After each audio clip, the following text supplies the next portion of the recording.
अपना भी टाइम आएगा। एक प्रेरणादायक कहानी। एक छोटे शहर का सपना। अजय एक छोटे से कस्बे का लड़का था जो बड़े सपने देखता था। वह अपने माता पिता का इकलौता बेटा था। उसके पिता एक साधारण किसान थे और माँ घर के काम संभालती थी। परिवार की आर्थिक स्थिति बहुत अच्छी नहीं थी, लेकिन अजय पढ़ाई में तेज था और हमेशा कुछ बड़ा करने की चाह रखता था। जब भी वह किसी बड़े आदमी की सफलता की कहानी सुनता, तो उसके अंदर एक आग जल उठती।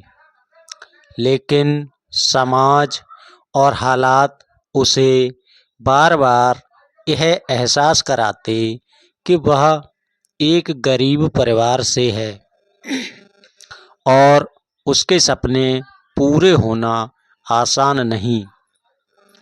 लोग उसका मजाक उड़ाते और कहते, छोटे शहर के लोगों के बड़े सपने नहीं होते बेटा, अपने हालात को समझो। लेकिन अजय हमेशा मन ही मन सोचता कि अपना भी टाइम आएगा। संघर्ष की शुरुआत कैसे हुई? अजय ने कड़ी मेहनत करके स्कूल की पढ़ाई पूरी की और स्कॉलरशिप लेकर एक अच्छे कॉलेज में दाखिला लिया। लेकिन जब वह बड़े शहर में पहुंचा, तो उसे एहसास हुआ कि वहाँ की दुनिया बहुत अलग थी। उसके पास महंगे कपड़े नहीं थे, लैपटॉप नहीं था और इंग्लिश भी उतनी अच्छी नहीं आती थी। कई बार उसे अपने छोटे शहर से आने की वजह से शर्मिंदगी महसूस होती थी। कॉलेज में अमीर बच्चों का एक ग्रुप उसे चिढ़ाया करता था, अरे भाई, ये गांव वाला यहाँ कैसे आ गया? पर अजय ने इन सब बातों को दिल से नहीं लगाया। उसने खुद से वादा किया, अभी समय मेरा नहीं है, पर एक दिन मेरा भी टाइम आएगा।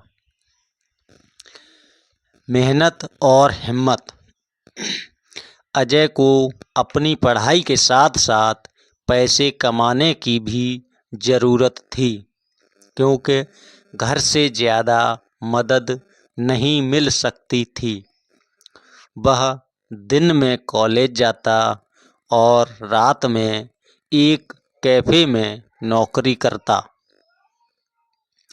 कभी कभी उसे देर रात तक वेटर का काम करना पड़ता, लेकिन उसने हार नहीं मानी। वह दिन में कॉलेज की लाइब्रेरी में बैठकर पढ़ाई करता, यूट्यूब से चीज़ें सीखता और खुद को लगातार बेहतर बनाने की कोशिश करता।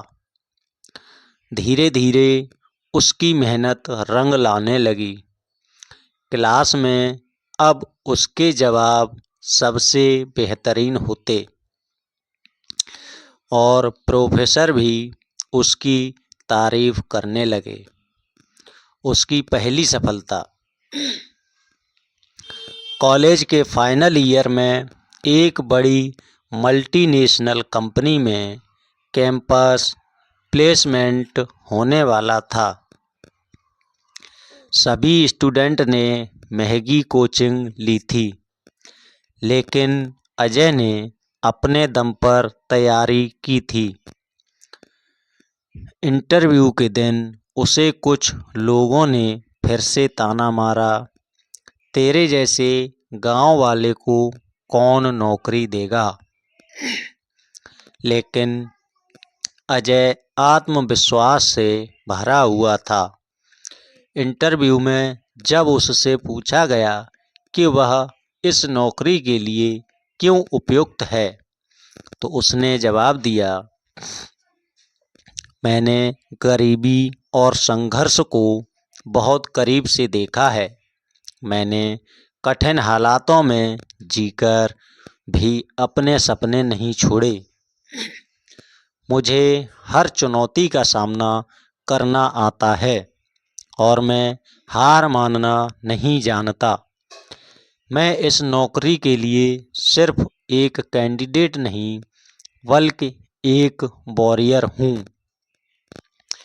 इंटरव्यू लेने वाले को बहुत प्रभावित हुए और अजय को नौकरी मिल गई।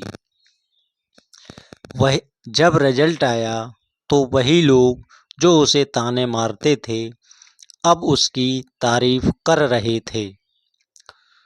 उस दिन अजय ने खुद से कहा, देखा, मैंने कहा था अपना भी टाइम आएगा। सफलता की नई ऊंचाइयां। कुछ साल बाद वही अजय जो कभी कैफ़े में काम करता था अब एक बड़ी कंपनी का मैनेजर बन गया। उसने अपने माता पिता के लिए एक सुंदर घर खरीदा और अपने छोटे से कस्बे में एक फ्री एजुकेशन सेंटर शुरू किया ताकि कोई और बच्चा पैसे की कमी की वजह से अपने सपने न छोड़े। अब वही लोग जो कभी उसकी हंसी उड़ाते थे उसकी मिसाल देने लगे। जब वह अपने नए ऑफिस की बालकनी से बाहर देख रहा था तो उसके मन में वही शब्द गूंजे, अपना भी टाइम आएगा। दोस्तों, कहानी से हमें क्या सीख मिलती है। सपने छोटे या बड़े नहीं होते, उन्हें पूरा करने की मेहनत मायने रखती है। लोगों की बातें और ताने हमें रोक नहीं सकते जब तक हम खुद हार न मानें। संघर्ष के बिना सफलता अधूरी होती है। अगर आप लगातार मेहनत करते रहें तो एक दिन आपका भी टाइम आएगा। मेहनत करते रहने से आपको उसका फल ज़रूर मिलेगा। यह कहानी सिर्फ अजय की नहीं बल्कि हर उस व्यक्ति की है जो अपने हालातों से ऊपर उठकर अपनी पहचान बनाना चाहता है। अगर आप भी किसी मुश्किल दौर से गुजर रहे हैं तो याद रखें, अपना भी टाइम आएगा। दोस्तों, ये कहानी आपको कैसी लगी कमेंट करके ज़रूर बताएं और हमारे यूट्यूब चैनल के शाक्या स्टोरी को देखें और सब्सक्राइब करें। कहानी अगर पसंद आई हो तो दोस्तों को शेयर करना ना भूलें और देखते रहें के शाक्या स्टोरी। धन्यवाद।